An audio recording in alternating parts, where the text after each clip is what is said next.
What's up, guys? Welcome back to Newswave. So on Friday, a massive game was basically leaked out online, and I couldn't believe it when I saw this, but it looks like we could be playing 007 Goldeneye in 2022 as a brand new release, and we're going to talk about that one here today. Also, we are going to be talking about Square and quite a bit of backlash that they are facing in the gaming space after doubling down heavily on NFTs, Metaverse play, and their own crypto token. And we're also going to be talking about Sonic Frontiers, as it looks like Sega is really going all in with this title. Guys, if you enjoy these videos, make sure that like button helps out a ton. And if you're new here to the Spawn Wave channel, make sure you subscribe down below and ring that notification bell so you can keep up to date with all of the uploads here on the channel. And we're going to start today with Counter-Strike on the DS. This popped up online, and I thought it was one of the cooler things that I've seen played on the little handheld in a while, and you can see the video here. This was posted up by Funity, and it looks like they've been working on this for a bit, but it's titled Counter-Strike Nintendo DS Alpha. They have it set up as like a download. I guess you can play this on your DS and try it out. Even they were showing off crossplay with the Vita at one point between the Vita and the DS. That was fun.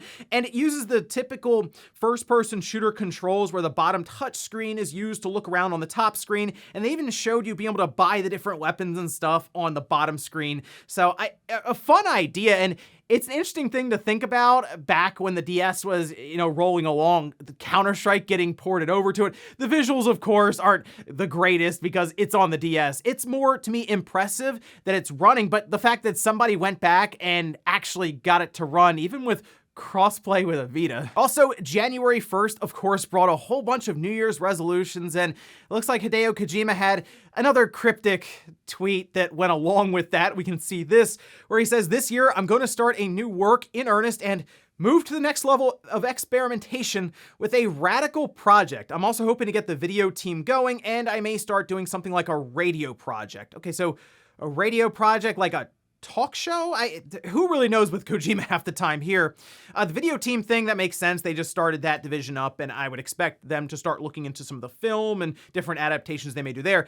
But a radical project, that seems to me like he'd be talking something video game related, and I still think he's going to do something based on like cloud technology. He had originally been rumored that he was going to be working with Stadia. That fell through, and then we heard about the rumors around him signing a deal potentially with Microsoft to have them fund an idea he has to use Azure and the power of the cloud. And you know what? If there's someone who could really come up with something cool to use, like with the cloud technology, it's Kojima, because it's probably something none of us have thought about before. So I hope this radical project that he's talking about has to do with that, because I just want to see what his mind can come up with there. Oh, and we did have our first look at the cover art for Triangle Strategy, formerly known as Project Triangle Strategy until they dropped Project. But we could see it here again, tweeted out online, and it's a pretty simple looking image for the box art, and I think that's fine. I like the artwork, of course, and it's just not like in your face, like characters all over the place or like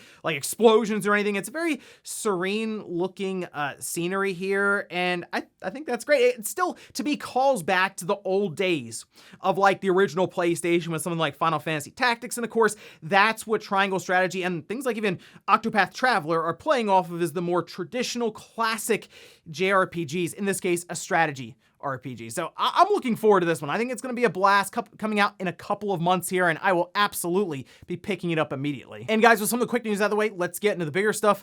Let's start right away with a massive title that had leaked out on Friday. And I say massive because of the history behind this game, and that is 007 Goldeneye from the Nintendo 64. And this has been ongoing for, I feel like, a decade now, maybe longer than that even, as we had recent interviews come out from Rare developers talking about their time creating that remake for Goldeneye that was going to come out on the Xbox 360. We had a video that showed up on YouTube out of nowhere, like an hour of playthrough for that game, and then last year, it leaked online. In fact, I had a chance to download it and play it on just an emulator on PC, and I did a whole video on that, and it was an awesome experience. You could switch between the old visuals and the new visuals, similar to what we've seen with other games like Halo Combat Evolved, where you could just jump back and forth between the Xbox graphics and like the Xbox 360 graphics. And it's jarring, yes, but it's pretty cool to see the advancements that we've had in gaming, right? Just with a press of a button.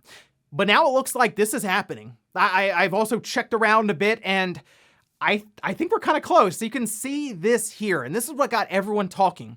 And that were that 55 GoldenEye 007 achievements appeared online. They just went active, and that's equating to 1,000 gamer score. Now, back when this game was going to release on the Xbox 360, it was going to be part of the Xbox 360 arcade from what I remember. And those are like 250 to 300 gamer score.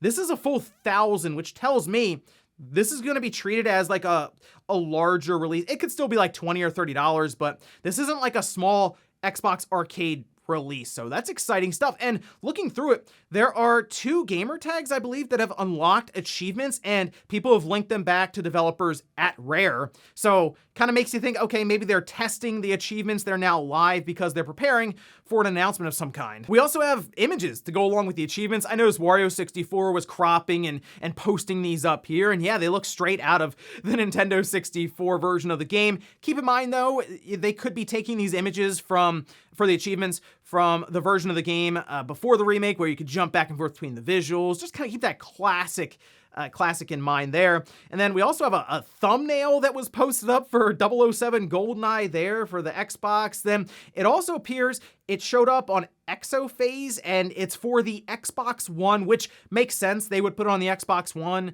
and the Xbox Series system, that being through backwards compatibility, because it was originally for the 360. Why not have it on the Xbox One as well there?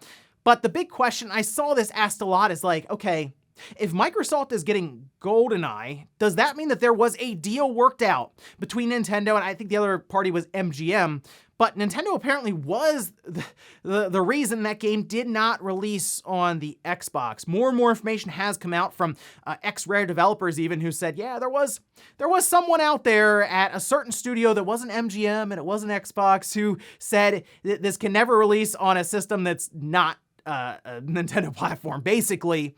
So it does make me wonder, wait, did Nintendo sign off? I mean, they would have had to have. There had to have been some agreement. And if you think about Nintendo and Microsoft now, they've been working together on quite a few things, whether it is multi-platform releases from Microsoft or the Nintendo Switch Online expansion pack, where we have things like Banjo-Kazooie. We were also talking about it on the Spawncast Saturday night as one of our main topics, and Jeff Grubb popped in the chat and mentioned, yeah, it sounds like from what he's heard, there was a deal between Nintendo and Microsoft. Part of that deal were the Rare games like Banjo-Kazooie heading to the expansion pack, and it sounds like this game is going to be releasing on both platforms in some capacity. We're not sure what capacity. I mean, you could just drop GoldenEye into the expansion pack service, and that'd be really cool because it already has online, right?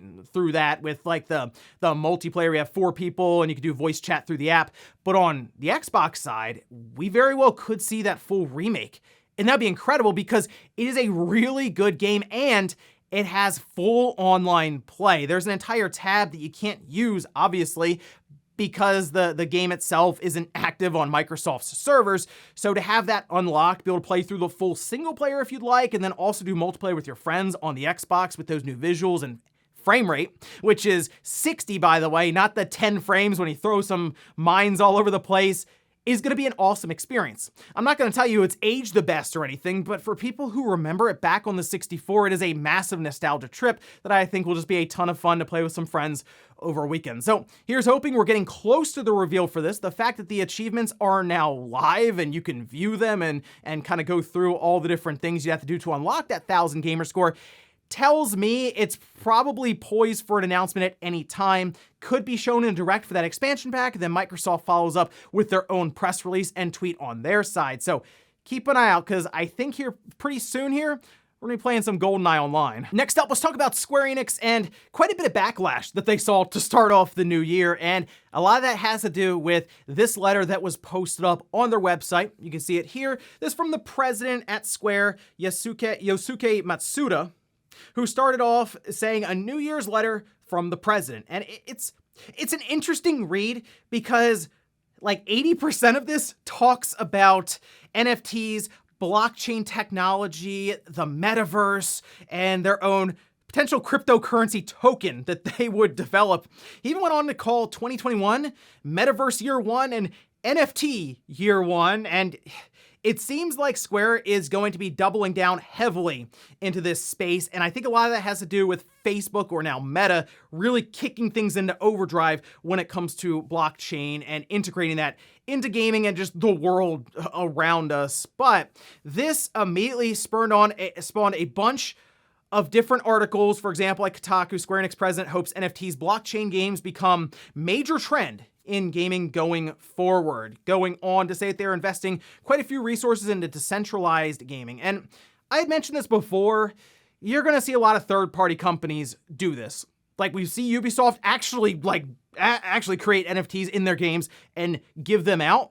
It hasn't been going the best from what I've been able to tell, but it's still early on for them. And trust me, Ubisoft, if it has dollar signs, they're gonna keep trying, and we'll see how that goes. But Square is the one to keep an eye on now, because he mentioned Metaverse, tells me they're looking around at what they can create on their end as their own metaverse. What's a really popular game that Square has right now that has a lot of social interaction, massive multiplayer game? Maybe Final Fantasy XIV. I know a lot of fans of the game out there don't want to hear this, but I have a feeling Square is at least looking at Final Fantasy XIV, looking at Metaverse, looking back at Final Fantasy XIV, and they're drawing up their own plans. They might not even tell you about it necessarily and integrate it in, but I have a feeling we will get to that point in a couple of years. And that'd be a shame, because I think that would damage the game itself for where it is, especially with the goodwill that it's been able to create with that community. My concern would be that you would see overinflated prices of all kinds of different digital goods that then just enter the game, and it kind of leans away from the gameplay and more into how can we create mechanics to hold up the economy. And that is one of the things that was pointed out in this letter from the president at Square, so they at least seem aware of that pitfall.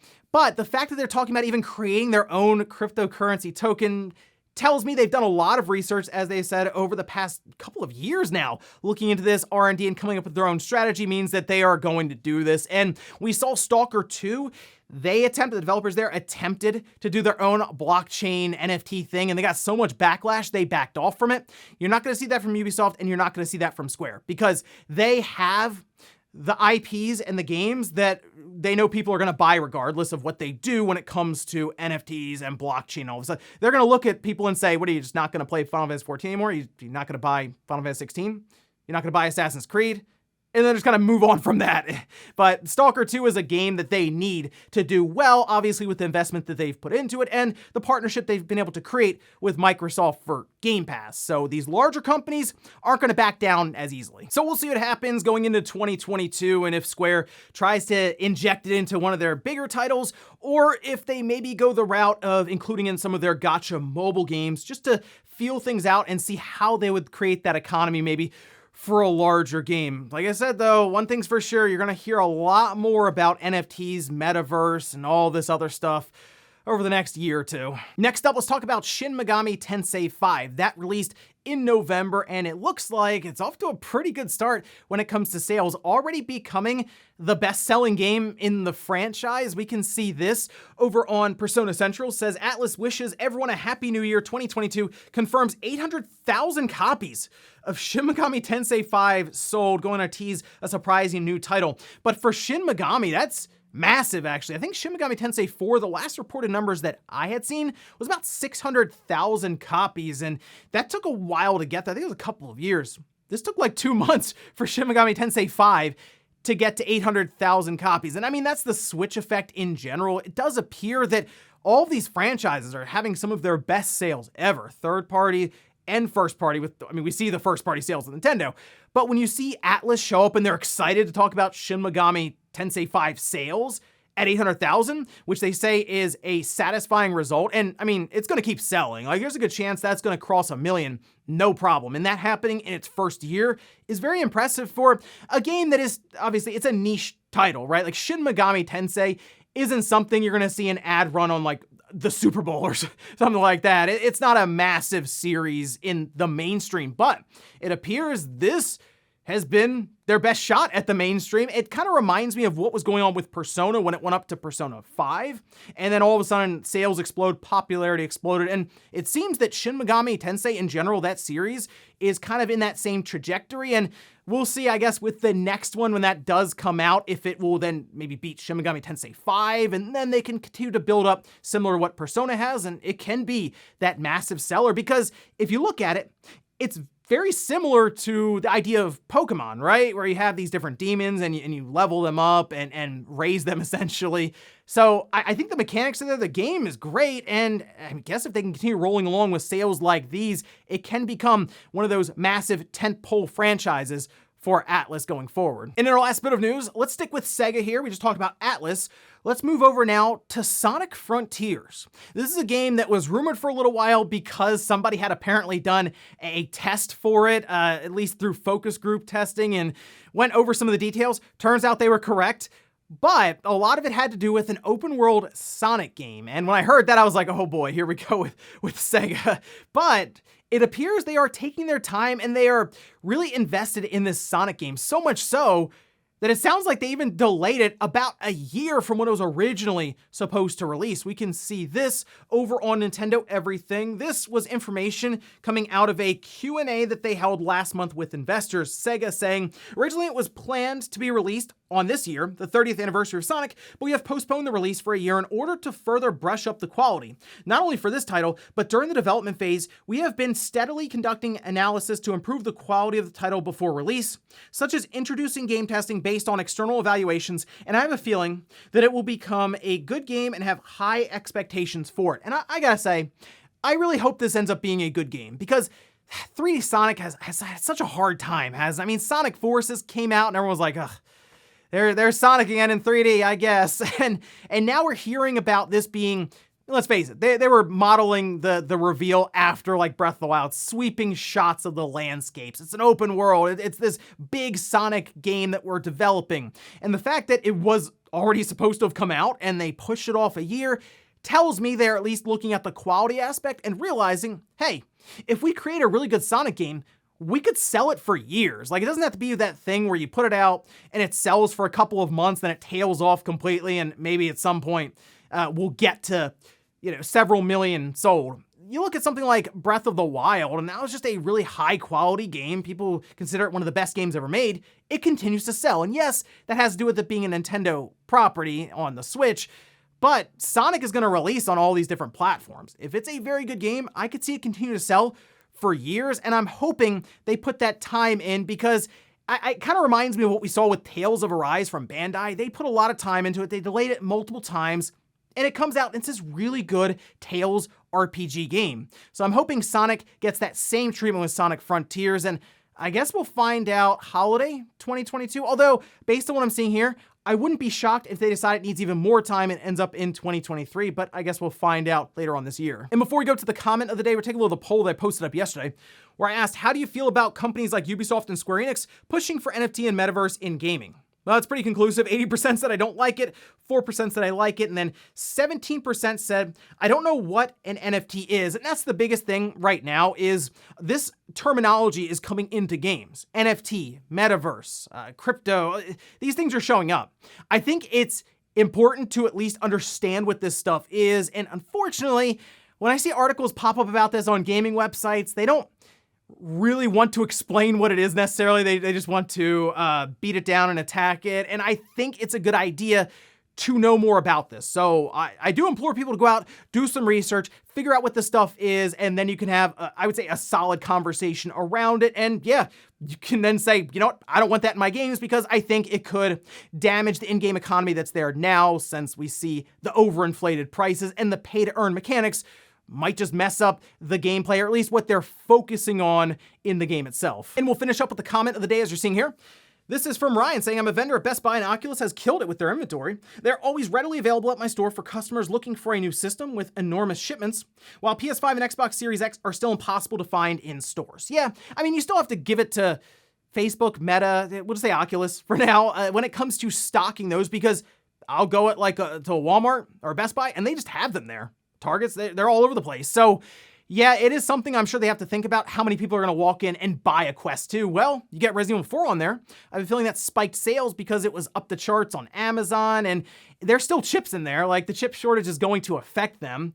Now, you look at something like Nintendo, Sony, and Microsoft, their systems are more popular, right? More people are looking for an Xbox or a PlayStation or a Switch over an Oculus Quest 2, but it's still impressive they've been able to keep up on stock as they have done these bigger games. And we hear San Andreas even is going to get a VR game for Oculus Quest 2. So we'll see how things go along here, because last we heard 10 million. What if we get to a point where there's 20 million Oculus Quest 2s out there and you look around and you're like, wow, that's actually a really good selling headset. And ladies and gentlemen, that's going to do here for Newswave. If you enjoyed this video, guys, hit that like button, really helps out. If not, hit the dislike. Leave comments down below about everything we talked about here today. Was 007 Goldeneye seemingly making a return here in 2022. Are you excited to hear that? And does it give you some memories from back in the day playing split screen with a bunch of friends? Also, what about Square Enix and them seemingly doubling down on NFTs and a metaverse play? Do you like the idea of that, or are you a little concerned as to where gaming will go as more and more of this stuff starts to show up? Thanks guys for watching, and I'll see you next time.